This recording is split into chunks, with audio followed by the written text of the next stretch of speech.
আসসালামু আলাইকুম। তো নতুন গল্প নিয়ে চলে এসেছি। তো বেশি কথা না বলে ভিডিওটি শুরু করি। গ্রামের একটি ছোট্ট দোকানের সামনে গরম চা খাচ্ছে চারজন বন্ধু। বন্ধুদের পরিচয় আনিস, রাফি, সাজ্জাদ এবং ইমন। আনিস চায়ের কাপে চুমুক দিয়ে বলে, তোমরা শুনেছ না আমাদের গ্রামের পাশে পুরনো বাড়িটার গল্প? নাকি ভয় পাচ্ছ? রাফি হেসে বলে, ভয়?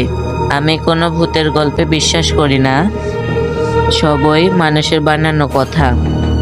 সাজ্জাদ গম্ভীর স্বরে বলে, তুমি হয়তো বিশ্বাস করো না, কিন্তু ওই বাড়ি নিয়ে অনেক গল্প শোনা যায়, নাকি সাহস নেই যেতে?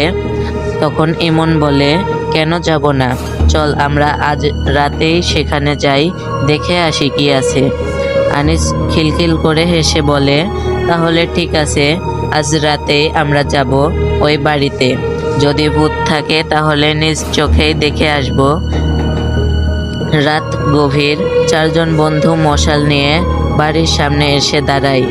বাতাসে ভয়ের ছোঁয়া, চারদিক নিস্তব্ধ। রাফি মৃদু কাপা গলায় বলে, তোমরা নিশ্চিত আমরা এখানে আসতে চাচ্ছি? এটা খুবই অদ্ভুত লাগছে। আনিস বলে, কিছু হবে না, চল ভেতরে যাই। তারা ধীরে ধীরে বাড়ির দরজা ঠেলে ভেতরে প্রবেশ করে। দরজা বন্ধ হয়ে যায় এবং কড়কড় শব্দ হয়। এমন ভয়ে শ্বাস নেয়। কি ছিল এটা? দরজাটা নিজে নিজে বন্ধ হলো কেন? সাজ্জাদ বলে, কিছু না, বাতাসে হয়েছে। চলো ভেতরে এগিয়ে যাই। তারা ধীরে ধীরে বাড়ির ভেতরে এগিয়ে যায়। হঠাৎ একটা দমকা বাতাস তাদের মশাল নিভিয়ে দেয়। আনিস বলে, কেউ মশালটা আবার জ্বালাও। রাফি মশাল জ্বালাতে চেষ্টা করছে। মশাল জ্বলছে না, এটা কিভাবে সম্ভব?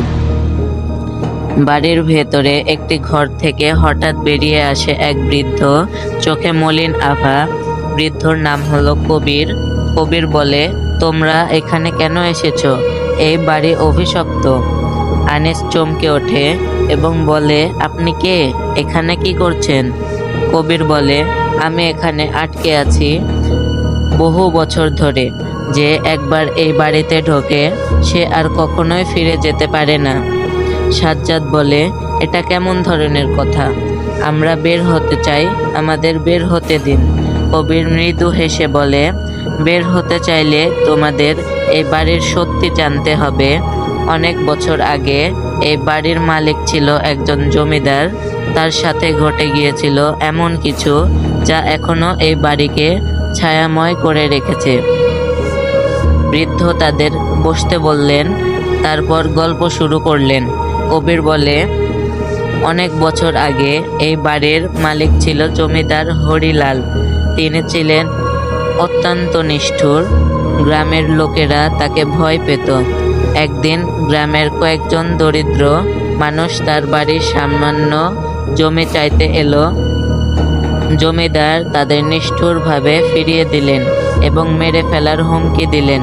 কিন্তু সেই রাতে জমিদার নিজেই অজানা কারণে মারা গেলেন।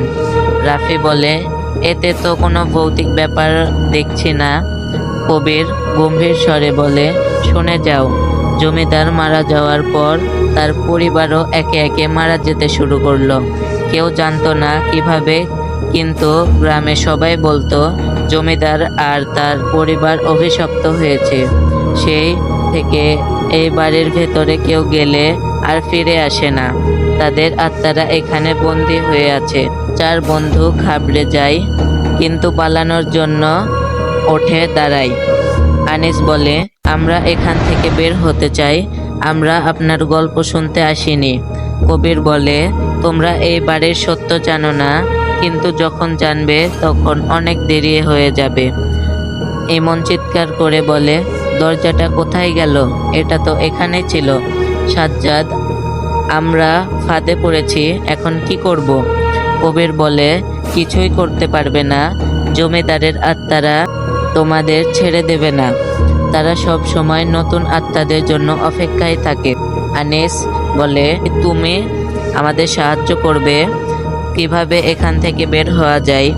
কবির বলে, তোমরা এখন আমার মতোই এখানে বন্দি, আমাদের কেউই আর এখান থেকে বের হতে পারবো না। তারা হতাশায় মাথা নিচু করে বসে। চারদিক থেকে ভৌতিক আওয়াজ ভেসে আসে, বাড়িটি যেন কাঁপতে শুরু করে। রাফি কাঁপা গলায় বলে, আমরা কি চিরকালের জন্য এখানে থাকবো? কবির বলে, হ্যাঁ, আমাদের অভিশাপ থেকে কেউ মুক্তি পায় না। ধীরে ধীরে সবকিছু অন্ধকারে ডুবে যায়, কেবলমাত্র ভৌতিক আওয়াজ শোনা যায়। এটি হলো এই গল্পের পার্ট 1। পার্ট 2 এ আমরা দেখব আসলেই কি তারা চিরকালের জন্য বন্দি থাকবে নাকি মুক্তির কোনো পথ খুঁজে পাবে। যদি তোমরা পার্ট 2 দেখতে চাও এই গল্পের, তাহলে অবশ্যই এই চ্যানেলটিকে সাবস্ক্রাইব করে দাও। আর এই গল্পের লাইক টার্গেট রাখছি 150টি। যদি 150টি লাইক কমপ্লিট হয়ে যায়, তাহলে এই গল্পের পার্ট 2 তাড়াতাড়ি পেয়ে যাবে।